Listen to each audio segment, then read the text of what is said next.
All right, welcome back to part 2 of 10 lessons we learned in the military. Yes, so if you didn't listen to part 1, go back and listen to those ones to hear the first 5 lessons that we talked about and a little bit of background about like what exactly we did in the Air Force and what the difference was between our jobs when we were full-time versus part-time. Right, so you might be a little lost on the context if you didn't hear the first one. So we're not just saying that to try and boost our numbers, like legit, like go back and listen to it. So otherwise you might be lost. So there is one thing I have to say in this episode again, though. The Air Force would like me to tell you that this episode does not imply or constitute DoD endorsement or consent. These are our opinions only and do not express the thoughts, views, and opinions of the United States Air Force. So eloquently spoken. Wonderful. Yep. Welcome to the Let's Quit podcast. Quitting is not always a bad thing. If you have the right mindset, quitting can be the most powerful tool you have on your journey to success. It's certainly been helpful for us. Whether it's flying through hurricanes, building our businesses, or just trying to get to bed on time, we're always trying to level up and improve our lives. This is the show where we share the lessons, experiences, and friends that have helped us live this incredible life. So let's quit the bad and grow the good together.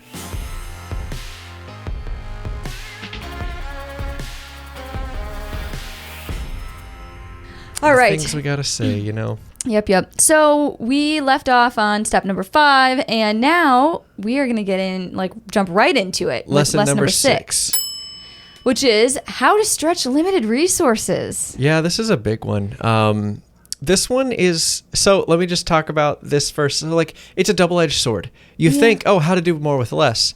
That sounds great, and it does sound great if you're working in a business, but it's a double-edged sword. There's some trade-offs there. So, in the military perspective, if you learn how to be more efficient with your stuff, all you're doing is proving to Congress that they don't need to fund you the way you've been funded before. For example, a lot of times, you'll be undermanned in a certain job. So you're supposed to have 20 guys and you only have 16, let's say.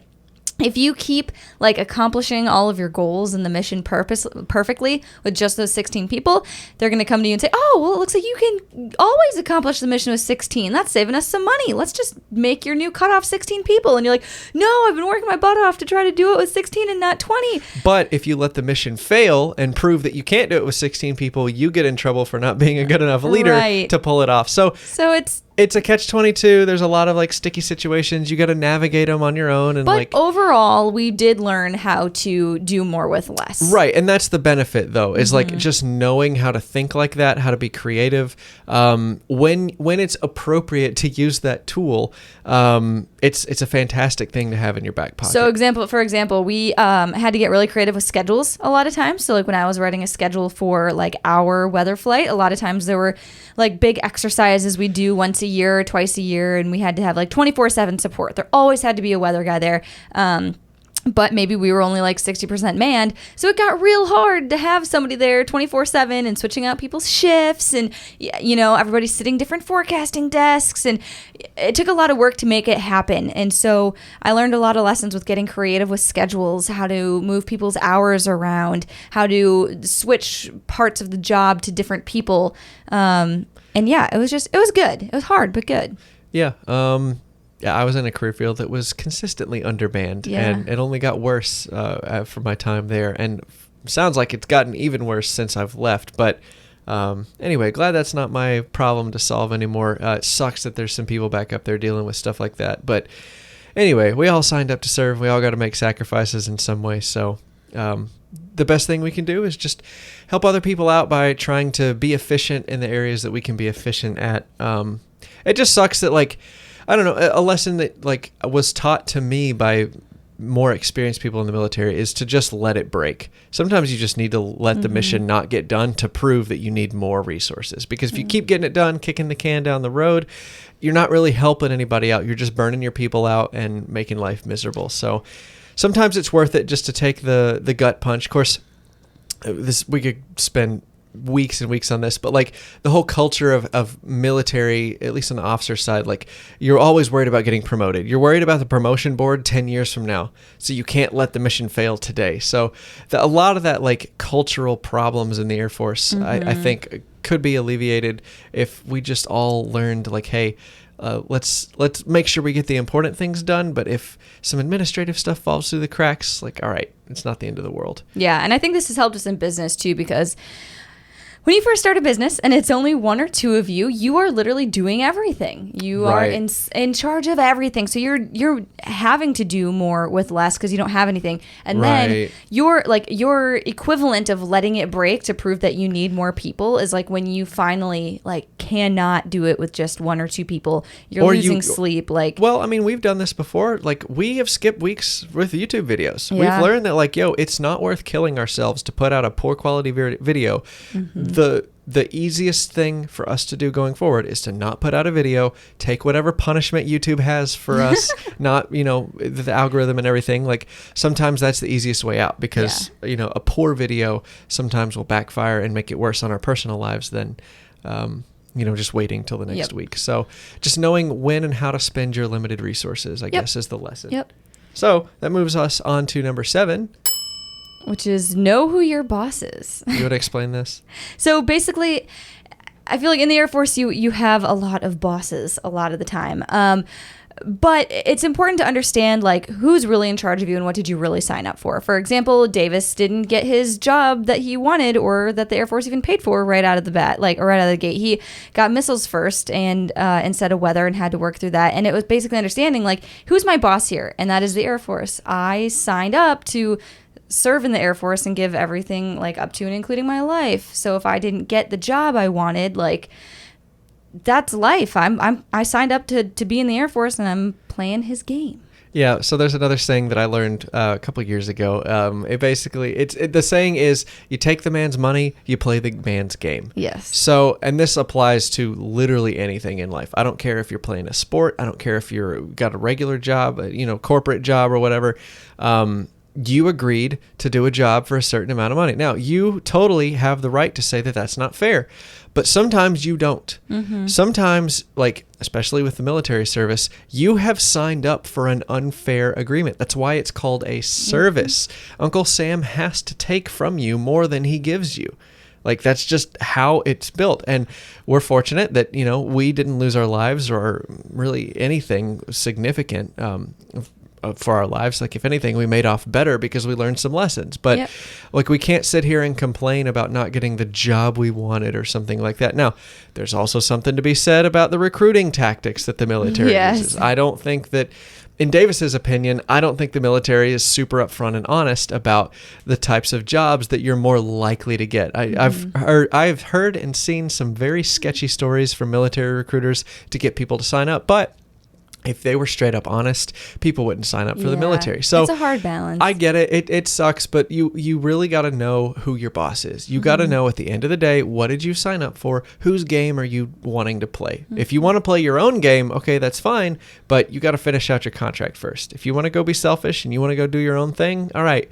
You got to go find somewhere you can do that because the military ain't it. You signed up for this. Right. And we also see that a little bit in business too, even doing our own thing. Like, hey, I signed up to run my own small business here in Texas. So now I'm subject to the Texas state government's rules when it comes to sales tax, how much I have to withhold, how much I have to pay every month. Oh, yeah. So it just because we've left the military doesn't mean that stops. We're still, even though we work for ourselves, we're still playing somebody's game, right? Like YouTube. We can complain all we want about how the algorithm works and how they're not serving our videos enough, or we don't think they're getting enough views or whatever, but we decided to upload them to YouTube's platform. Yep, we decided to play the YouTube game, so we can't complain about how YouTube handles their platform. If I really wanted to, start my own platform then if I don't like it. Right. You got to take ultimate responsibility for everything that happens. Otherwise, you got to quit complaining. Yep. So, know who your boss is. That's a pretty abstract concept, but it applies in a lot of areas in life. Yep. So moving right along, number 8, the importance of culture in an organization. So, I don't know, culture has been a buzzword in the corporate world for a long time. I've read several books on corporate culture and stuff like that, but again, this is one of those things that you got to experience. You can read about it and that helps, but really, unless you've experienced both good and bad culture, it's really hard to know how it affects an organization, or it's really hard to see how it affects an organization. So I guess we'll tell a couple stories, I guess, of us seeing good culture and bad culture and sort of how that, played out, and really, I guess, the warning signs that we saw. I don't know. maybe you can identify whether your job or your family or whatever has a good or bad culture and what you can do about it. But so when we say good culture, like basically what we're talking about is people like believe in what you're all doing. Everybody is on board for the goal that has been set. Like nobody feels like they're off in their own little world doing their own little thing. You all feel pretty united. Each person understands and performs their role. Everybody is willing to step up and do what they're meant to do because they feel united. And the team feels supported by their leaders.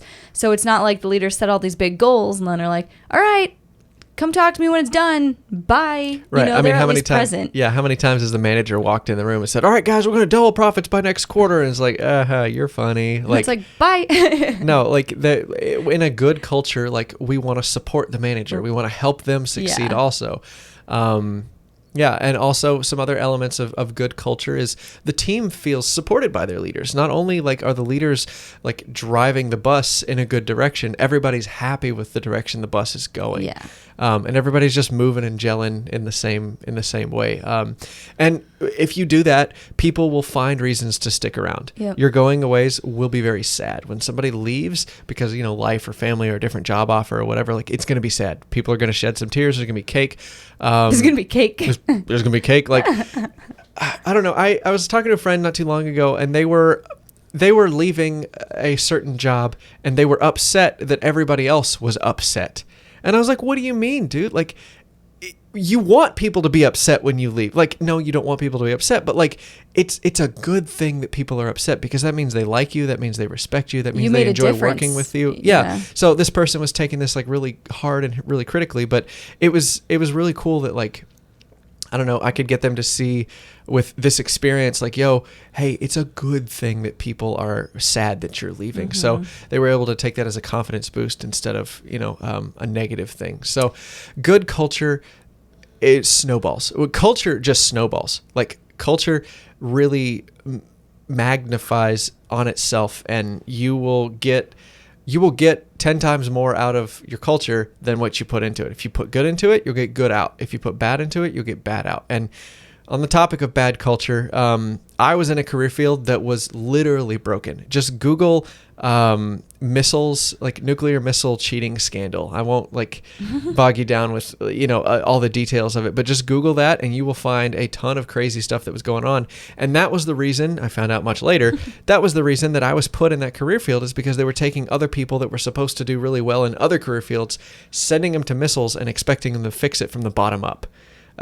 Well, didn't happen because all the leaders that they put in charge of that career field, like change jobs every 3 years, because the military rotates people so often. And a lot of the old people with the old mentality came out of the woodwork and the pendulum swung right back to where it was the other way. So nothing really got changed, but the culture, I was able to see culture really, really good go back to really, really bad where the career field was beforehand. And it was really sad to see. I mean, you just started to see a lack of trust between, lower ranking people and higher ranking people. Like nobody trusted that you had their best interest in mind. Everybody accused everybody else of having a hidden agenda, and they did. Like it was nasty. It got to one point, so we had to work. We were 24/7, 365. We couldn't take days off. So when we had to work holidays, you would sign up for the holiday you wanted and the holiday you wanted off. And the schedulers would do their best to try and coordinate it to where you got off the holiday you wanted off, but you had to work the holiday that you chose you wanted to work. Well, there was this whole like second black market of trading favors to get off multiple holidays or change your holiday schedule. It just got really nasty because nobody trusted anybody. And when you submitted to your boss what dates you wanted off and what dates you wanted to work, like nobody trusted that at face value. So you had to make these under the table deals with the schedulers to get, days off and whatever. It just got really, really nasty my last year there. Anyway, I refused to play those sort of games. And I got screwed over because of it, but I was fine with it. I knew I was leaving, but anyway, it just, bad culture, again, just like snowballs on itself. People will leave at any opportunity, myself included. Like I was looking for every way out of that career field, or at least out of what I was doing right there. It gets really nasty. I, on the other hand, typically had a pretty good culture. I mean, there were times where, when we were undermanned, and just working at Minot Air Force Base brings its own challenges a lot of times. So, the culture would get really hard, especially in the middle of the winter when people couldn't leave or do anything. So then it got a little rough. But the best times were when people felt included in all the mission sets. So when people would have weather come, brief the forecast for this really cool mission that was happening, and they would let us sit in and learn about it and talk to the guys and meet with all the pilots and some of the leadership who had planned the exercise. People saw that we were united in one goal and we were all trying to accomplish one thing. So rather than, all the guys in my office saying no, I don't want to go do that. I would literally have people come to my office and say, hey, I know you were supposed to do this one, but can I go brief this one? I really want to go. And it's you want to go do this? You want to take a boring meeting? And they're well, it's not boring because I get to see how they're doing this whole mission. I get to see who's flying the plane and I get to see where they're going. And I'm all right, man, go for it, take it. Because we all felt united and we felt like we were a part of the bigger goal of what was happening in the wing. It was really healthy for us, I think, to see both ends of the spectrum. Yeah. Because, culture changes over time. And as people, a couple who want to start a business and hire people, we are going to have our own culture. And so we're going to really depend on our ability to sniff out what our own culture is and sort of stay on top of it, and push it the way that it needs to go. So it's such an important, intangible part of an organization that has so much to do with the bottom line. Yeah. And I'm sorry, frankly, if you're hiring people or managing people and you're not thinking about the culture of what it's like to work under you as their boss or what it's like to be in your organization, you're missing literally the biggest part of whether or not you get the job done. And I think that was one of the biggest things that opened my eyes, also in my first job in weather, is you started thinking about it, wow, I do create a culture. When you're in charge, a lot of times you don't realize that you create a culture. And so when you're thrown into it for the first time, your eyes are finally opened. And it was just this really cool experience to have, to even realize that what I say and how I act and how I respond to issues that people have, really changes the whole vibe of the place. It's what I keep thinking about right now is Amazon. Right now in the news and stuff, Amazon is getting a lot of flack for, I don't want to repeat the headlines because I think they're exaggerated a little bit, but the Amazon is having a lot of their workforce have an extremely high turnover rate. I don't know where that's coming from. I don't know if that's because they're hiring a large number, a good cross section of the American culture, and they're just seeing subset. I don't know. Amazon employees are very unhappy with how Amazon is treating them. And they're not sticking around in the job for very long. I don't know what's causing that. I don't know if these people that are complaining, I don't know anybody in this job. So please, if you're one of these people, let me know. I'd like to hear, but I don't know if the people complaining about the Amazon job are just lazy and don't like working. I don't know if it really is that bad to work at Amazon. I don't know. It sounds to me, from what I can see, not knowing anything, it seems like it's a very tough place to be. It's a high-paced work environment that is results-oriented. And from what I can see, a lot of the people that are disgruntled about it don't have much experience with results-oriented organizations. And they want more out of their job than just a way to make money. Or at least a way to make minimum wage is what I'm seeing, at least on TikTok. I have no idea if this is true or not. Could be the Chinese on TikTok brainwashing me to think this, to hate Amazon. I don't know. But just culture is so important. And we're seeing this play out right now with Amazon because they got a large percentage of their workforce that is not happy to work for them. And I don't know how they're going to retain it. There's only so many people that... when those people leave Amazon, they're probably never coming back. Yeah. And so to try to employ so many people all over the country and all over the world, Amazon's only got so many people that will hold a job like that. Hold an entry level job like that. Like you're going to burn through your entire workforce pretty quickly, and then nobody's going to work for you. So it'll be interesting to see what they do to fix the culture. Oh, robots. Make a shift. It's going to be really sad. They're going to move towards robots. They're going to get rid of people. And I mean, they're just trying to make the case for it right now. Yeah. If the conspiracy theory people might, I know this point's gone way off the rails, but we got to make this podcast a little longer somehow. I think like the conspiracy theorist in me thinks that they're pushing their human workers so hard, trying to give the humans one last opportunity before the robots come in and take over. And then everybody's happy to see the robots come. Mm-hmm. Oh my gosh, yes, please let them take this terrible warehouse job. Okay. Yeah. Whereas if they had rolled out the robots on day one, everybody would have lost their mind. The Joker, the Dark Knight, lost their everybody loses their minds. So I don't know. Maybe that's the conspiracy theorist to me. I don't think that's actually what's happening. I just think that it's an unfortunate consequence of trying to push productivity really, really hard in a large organization that hires minimum wage employees.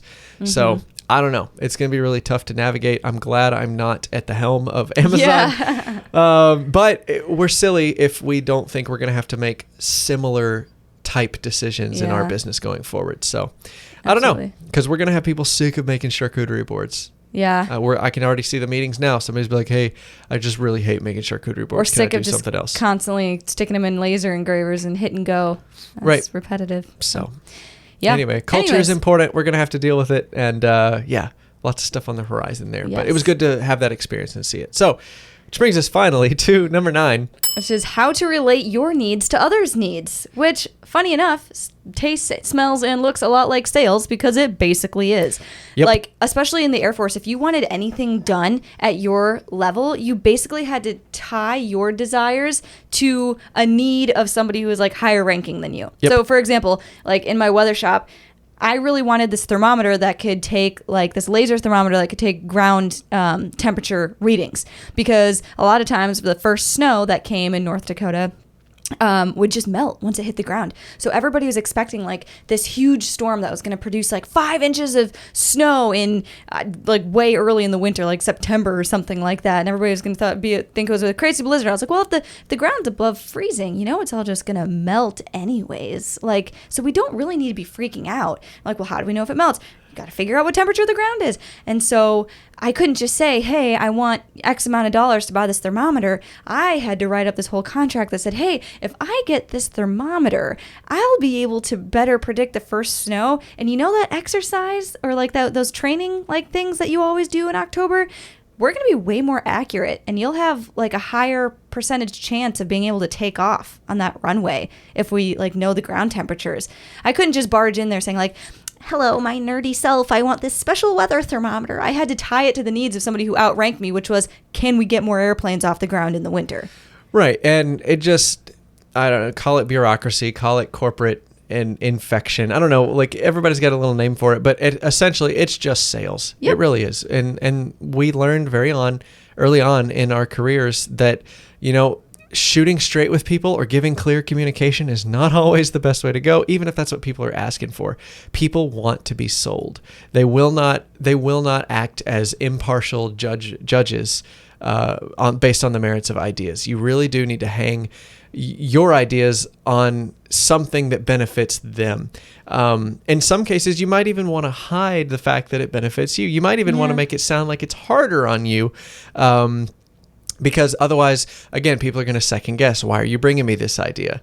Are you really like, everybody knows there's no such thing as a free lunch. Like people will know like, hey, what do you want in return? Oh, nothing. No, they know a favor's coming later. So anyway, we just learned we were shown how important sales is in everyday interactions in the military very quickly. So when Jennie had her package of trying to, which again, that's a whole other podcast episode we need to do in 10 years when we've processed it. But like Jennie had to put this whole huge application through all sorts of people's signatures she needed just so she could serve her commitment in the reserves instead of on full-time active duty. Yeah. Even though they were tripling the length of time that she still owed the government.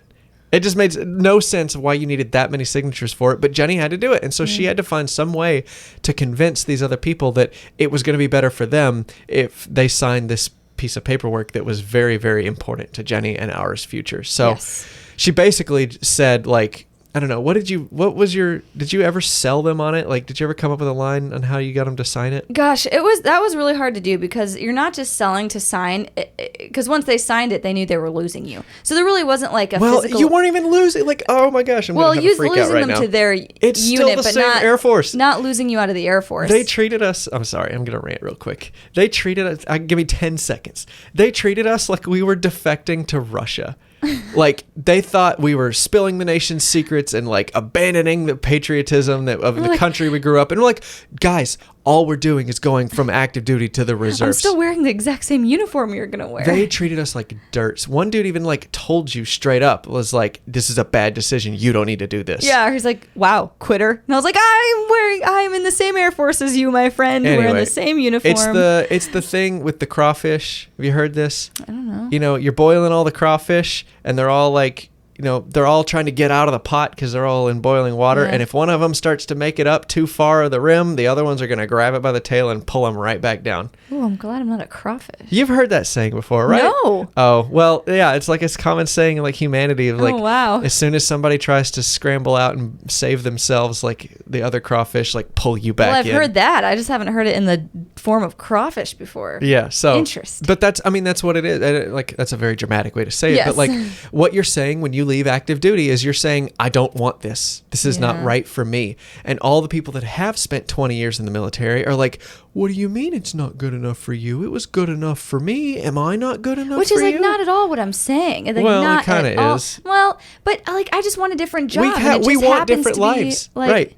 Why is it such a hard idea for military leaders to understand that everybody wants a different life? That's, right. Again, you happen to want 20 years in the Air Force. I happen to want to run my own business. Neither one is better than the other. They're just different. Right. So very early on, we had to learn that sales was important. You had to pitch it in a way that the other person would be willing to do it. So knowing this, I remembered what you said. So Jennie was having trouble with one of her bosses, one of her 10,000 bosses, signing her paperwork. And she finally said, look, sir, I am leaving the military.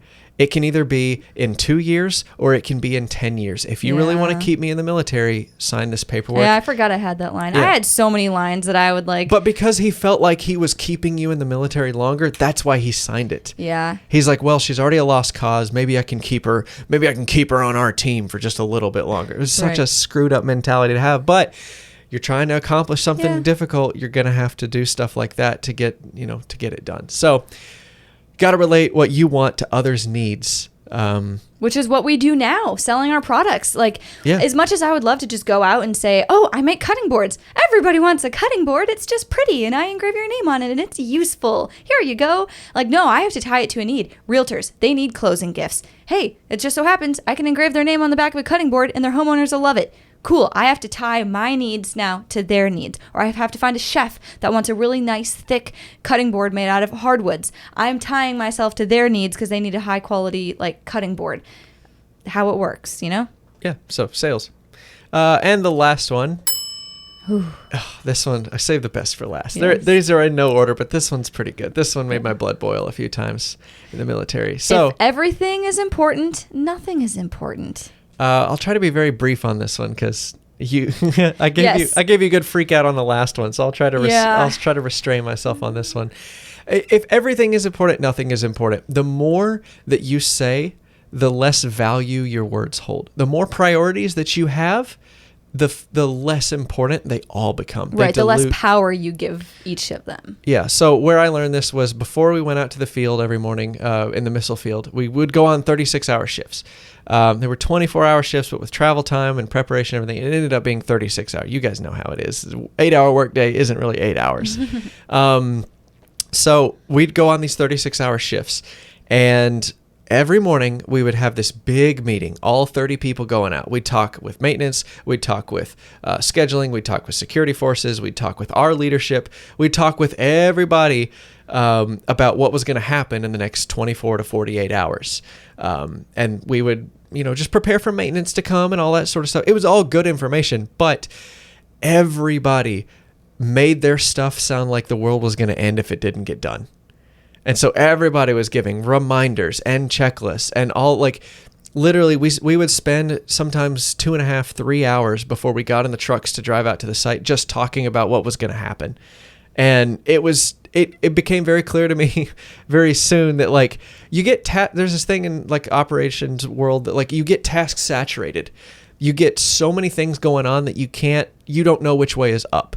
You can't take anything new. Your stuff's starting to slip through the cracks. You're just too busy. I don't know if you've ever tried, like, cooking 2 dishes at once, or maybe 1 dish at once. It's been too overwhelming to have, the macaroni boiling over, the vegetables start burning, and oh my gosh, I forgot about the meat. Like, you just get too much going on. And that's what was happening in these early morning meetings. It was just way too much information, and not everything could be important. But you spent so many days and weeks and months talking about all that information. So as soon as you take one piece of it away, everybody's going to freak out because all of a sudden everything's been put on a level playing field at way too high of an importance level. Right. And so people get upset, and, like, they act like the world's going to end if you tell them, hey, I understand that you think this is important, but however, this is not the most important thing on our plate today. We got to focus on some other stuff. They would have an aneurysm. So anyway, I've got some stories on this, but I'll save them for later. But just really crazy things I never thought would ever happen to me about just, like, the wrong people focused on the wrong things. Yeah. And it was just, it just all boiled down to that. If you have too many priorities, everything loses its value. So I think you have to outline then your few priorities that you do have. Like, right. Outline what are your highest priorities. We use this in sales all the time. Like, when we have an interaction, Jennie and I like to be efficient in our communication. We don't like communicating, so we try to do as much of it as quick as possible. In a negotiation, you have to slow it down. Like, when you're talking to these realtors, you're trying to herd cats. Yes. You get one question that they can answer. You can't send them an email with a bulleted list of 3 questions and expect 3 answers. You got to ask one question at a time. Every interaction you get with a realtor or a potential client, you've only got one thing to do. Right. We learned this on YouTube too. Like, when we started wanting to push the stud stack, we were getting a lot of people missing the stud stack signups because they'd click on the stud stack page, then they'd go to our courses, then they'd go back to YouTube and watch some other stuff. But once we got rid of all the extra hyperlinks on the webpage, guess what? Everybody started doing what they intended to do in the first place. It's like when you go to your phone, like, you open up Instagram, you forgot what you opened the app to do, and you find yourself looking for the bottom of the Instagram feed. And it's the same thing. Like, You've got to have one goal and allow yourself one opportunity to do what you need to do, because if you bog yourself down with too many tasks and priorities, you're going to get distracted and it'll all fall apart. And it's a lot of, like, anxiety and nerves too. If you have too many things that are that high of importance, when one tiny inconvenience comes through and maybe you can't accomplish one of those, like, tasks, you're going to freak out because you're like, well, that was a really important task. And it's like, was it really? Or did you just make it as important as everything else because you couldn't prioritize what your number 1 and number 2 most important things are? Right. And so double this lesson up with the culture lesson we just talked about. If people don't trust each other that what you're saying is important, that's when accidents happen, because they discredit the information because they don't like the person, or they think the other person's out to get them, so they don't listen to what that person has to say when they're saying it's important. You see where I'm going? Yeah. Like, this is, if you've ever heard the Swiss cheese model of, like, things going wrong, all the holes in the Swiss cheese line up at the exact right time and, like, right place for everything to go wrong. That's part of the recipe of disasters. If you got bad culture, everybody thinks everything is important. Like, that's where mistakes start to happen. Yep. So anyway, it's really cool to have learned this lesson also because, again, Jennie and I like to be efficient in our communication. We want to ask 8 questions at once so we can get it over with and get to moving. But, in order to keep it important, you have to slow it down and do it one thing at a time. Otherwise, something gets lost. Yep. So, those are our 10 lessons. Wow. Yeah.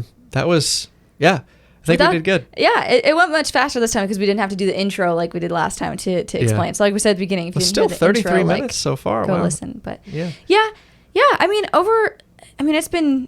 We spent years doing it and we're still pretty young. We haven't spent as much time in as, like, the majority of the rest of the Air Force. And these are just 10. Yeah, and these are just 10 lessons. We've got lessons. way more than this. Like, some of them we intentionally kept out. This like, okay, bonus. If you've listened this far for both episodes, like, you get a little extra nugget. Like, we have tried recording this podcast about 6 times now.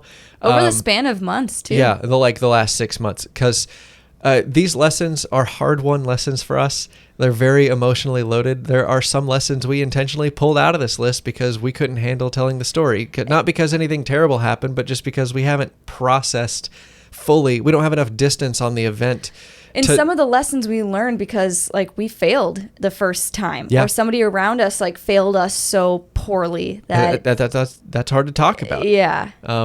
I mean, I got a little emotional on a couple of these lessons just because, you know, they're still burned really, really fresh into my memory. So anyway, I hope that they've been helpful to you. I sure hope that you haven't taken our jaded and salty views of some of our rougher times in the military as a negative thing. Of course, we want to make it very clear that we love what we do. We love still being in the military. Yes. We would not go back and change anything. Yes.